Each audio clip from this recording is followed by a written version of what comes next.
Ladies and gentlemen, dear Mayor, Mrs. Dörner, Rector, Dean, dear students, professors.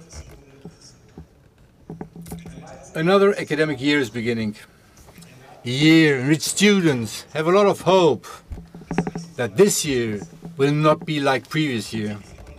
Many of us felt last year that students were ignored when political decisions were made. For example, at the beginning of the pandemic, the written examinations have been secured and the regular study period has been extended. But these measures were by no means sufficient and were more and more used by politicians as an alibi during the course of the pandemic, pretending that something was being done for the students. But there was no motivation to continue improving the everyday life of students during the pandemic.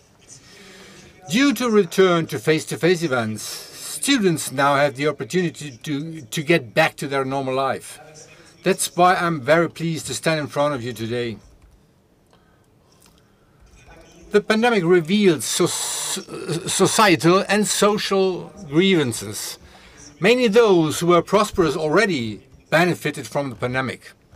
On the other hand, people who earned their money in precarious circumstances had to worry about their financial situation, especially during the pandemic, and often these people are students.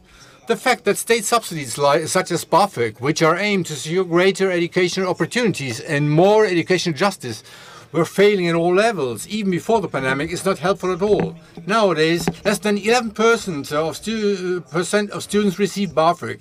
In 1971, it was still about 45%, a historic low.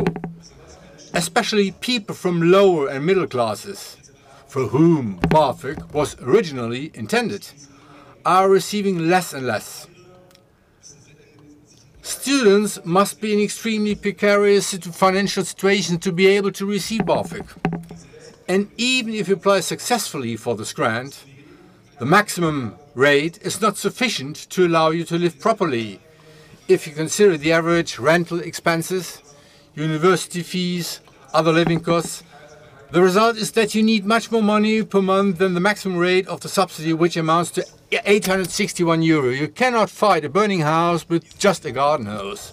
This year, BAföG is 50 years old, and that is unfortunately not a reason to celebrate. To fulfill its purpose, greater educational opportunities and more educational justice, the BAföG system urgently needs to be reformed.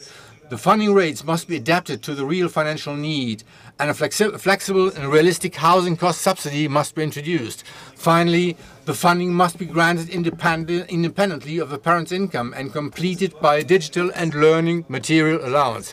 However, we are very pleased that the University of Bonn seems to be increasingly recognizing these problems and is now strongly focusing on the topic of sustainability. Last but not least, I would like to mention the new Green Office of the University, which was officially opened this month, and the Sustainability Strategy 2030 and the recent implementation of the new Vice Rector's Office for Sustainability also make us feel positive. Unfortunately, there are still things to complain about. During the pandemic, the communication often did not work well. During the last semesters, many students did not know where, how, and whether examinations would take place, even 2 weeks before they should take place. This semester, too, there is still uncertainty whether classes will now be held face-to-face, hybrid, or entirely online. It is obvious that due to the pandemic, concepts had to be modified spontaneously almost every week. That is why communication is not always easy. We are a university with 7 very different faculties, but the decision if lectures or examinations take place face-to-face or online should not be taken only by the lecturers, thus obliging the students to conform with different regulations for each individual module. The pandemic has caused many problems in higher education, but it uncovered the opportunities of digitalization in teaching too. Even after the end of the pandemic, digital infrastructure must be a priority in order to ensure greater flexibility for students and lecturers, as well as the success of the digital teaching concept. Hybrid lectures and recordings, but also digitally available textbooks and online tutorials are a blessing for all students who cannot always attend all face-to-face lectures. And we hope that we can benefit from these opportunities in the future and that further sustainable concepts will be applied. And I'm sure that our university is aware of this and will make it happen. Thank you very much for your attention.